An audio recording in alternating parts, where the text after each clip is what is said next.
আজি ৰাজ্য চৰকাৰৰ পুনৰ নিযুক্তিপত্ৰ বিতৰণ অনুষ্ঠান সৰুহজাইত এডিআৰ তৃতীয় বৰ্গৰ নিযুক্তিপত্ৰ বিতৰণ অনুষ্ঠানত মুখ্যমন্ত্ৰীগৰাকীয়ে ভাষণ আৰম্ভ কৰিছে আমি পুনে পুনে লৈ গৈছো আৰু সকলোকে মাঘ বিহুৰ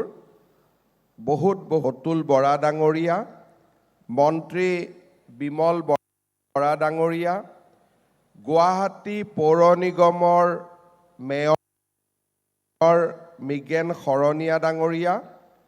অসম চৰকাৰৰ মুখ্য সচিব ডক্টৰ ৰবি কোটা ডাঙৰীয়া এগ্ৰিকালচাৰ প্ৰডাকশ্যন কমিশ্যনাৰ অৰুণা ৰাজৰীয়া ডাঙৰীয়ানী জিএডিৰ সাধাৰণ প্ৰশাসন বিভাগৰ আয়ুক্ত সচিব শ্ৰী মণিবন্দন ডাঙৰী নিৰ্বাচিত প্ৰাৰ্থীসকল তেওঁলোকৰ লগত অহা অভিভাৱকসকল আৰু সন্মানীয় সুধীবৃন্দ আজি আমি এডিআৰই পৰীক্ষাৰ জৰিয়তে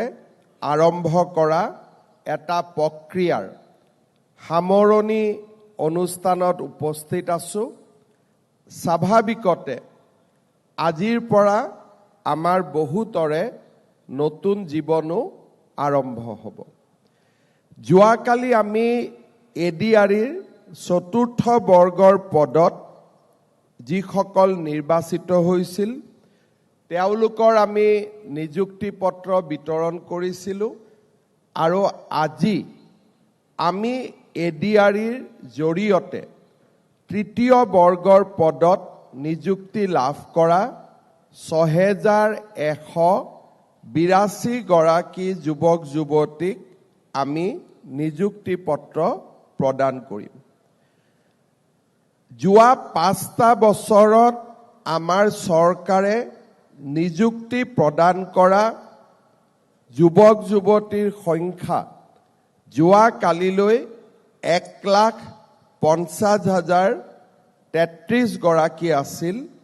আৰু আজি 6182 গৰাকী প্ৰাৰ্থীক নিযুক্তি প্ৰদান কৰাৰ লগে লগে এই সংখ্যা 1,56,215 লৈ বৃদ্ধি পালে অৰ্থাৎ যোৱা 5 বছৰত আমাৰ চৰকাৰৰ কাৰ্যকালত 1,56,000 গৰাকী যুৱক যুৱতীয়ে অসম চৰকাৰৰ বিভিন্ন বিভাগত নিযুক্তি পাইছে আৰু ইয়াৰ লগত আমাৰ বিভিন্ন ৰাজহুৱা প্ৰতিষ্ঠান ছ'চাইটি আদিত যিসকলে চাকৰি পাইছে তেওঁলোকৰ সংখ্যা আমি ইয়াত অনা নাই ইয়াত মাত্ৰ অসম চৰকাৰৰ নিয়মীয়া পদত নিযুক্তি পোৱা যুৱক যুৱতীৰ সংখ্যা আমি ইয়াত সন্নিৱিষ্ট কৰিছোঁ এডিআৰইৰ জৰিয়তে নিযুক্তি প্ৰদান কৰা এয়া আমাৰ দ্বিতীয় প্ৰচেষ্টা 2023 চনৰ মে মাহত আমি প্ৰথমবাৰ 24,787 গৰাকী প্ৰাৰ্থীক এডিআৰই পৰীক্ষাৰ জৰিয়তে আমি নিযুক্তি পত্ৰ প্ৰদান কৰিছিলোঁ সেইবাৰ তৃতীয় শ্ৰেণীৰ পদত 11,048 গৰাকী প্ৰাৰ্থীয়ে নিযুক্তি পাইছিলে আৰু চতুৰ্থ শ্ৰেণীৰ পদত 13,739 গৰাকী প্ৰাৰ্থীয়ে নিযুক্তি পাইছিলে এইবাৰ তৃতীয় শ্ৰেণীত আমি 6,182 গৰাকী আৰু চাহ জনজাতি লোকসকলৰ বাবে 164 গৰাকী প্ৰাৰ্থীক আমি নিযুক্তি পত্ৰ প্ৰদান কৰিম আজিৰ নিযুক্তি পত্ৰৰ বৈশিষ্ট্য হৈছে যে আটাইতকৈ বেছি যুৱক যুৱতী কৃষি বিভাগত নিযুক্তি পাব 1,764 গৰাকী কৃষি বিভাগৰ পিছতেই 799 গৰাকী প্ৰাৰ্থীয়ে পঞ্চায়ত আৰু গ্ৰামোন্নয়ন বিভাগত নিযুক্তি পাব বিদ্যালয় শিক্ষা বিভাগত 493 গৰাকী প্ৰাৰ্থীয়ে নিযুক্তি পাব আৰু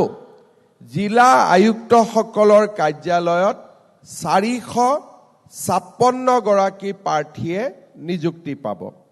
বাকী বিভাগসমূহত 100তকৈ কম আমাৰ যুৱক যুৱতীয়ে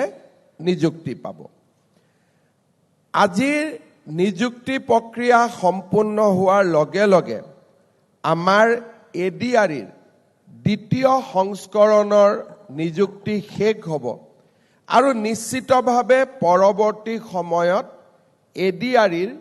তৃতীয় সংস্কৰণৰ নিযুক্তি প্ৰক্ৰিয়াও আমি আৰম্ভ কৰিম। আজি আমাৰ বাবে এটা গুৰুত্বপূৰ্ণ দিশ হৈছে যে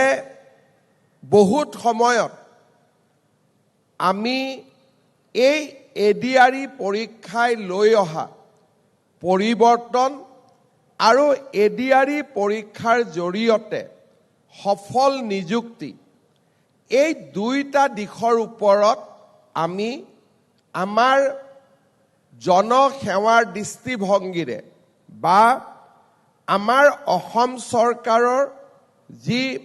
ইনষ্টিটিউচনেল আমাৰ যি আৰ্কিটেকচাৰ আছে তাৰ ভিতৰত এডিআৰিৰ যিটো ভূমিকা তাক আমি যদি বিশ্লেষণ কৰোঁ তেতিয়াহ'লে আমি দেখা পাম যে এই পৰীক্ষা যদি অনুষ্ঠিত নহ'লহেঁতেন বা ইয়াৰ যদি এটা ৰূপৰেখা 5 বছৰ আগতে আমি নিৰ্মাণ নকৰিলোহেঁতেন ইমান ডাঙৰ নিযুক্তি কেতিয়াও সম্ভৱ নহ'লহেঁতেন।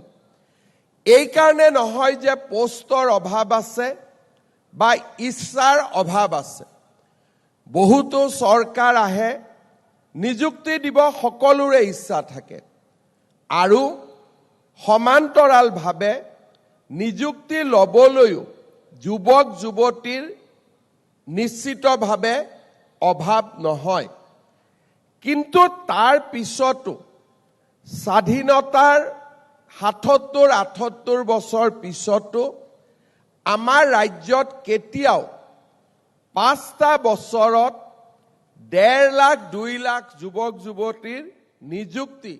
সম্ভৱ হোৱা নাছিল। তাৰ কাৰণ কি আছিলে? মুখ্যতঃ আমাৰ যিটো প্ৰক্ৰিয়া সেই প্ৰক্ৰিয়াটো ইমানেই জটিল আছিল যে সেই প্ৰক্ৰিয়াৰ আধাৰত নিযুক্তি পোৱা আৰু নিযুক্তিৰ প্ৰক্ৰিয়া সম্পূৰ্ণ কৰা এক হিমালয় সদৃশ প্ৰত্যাহ্বান আছিল।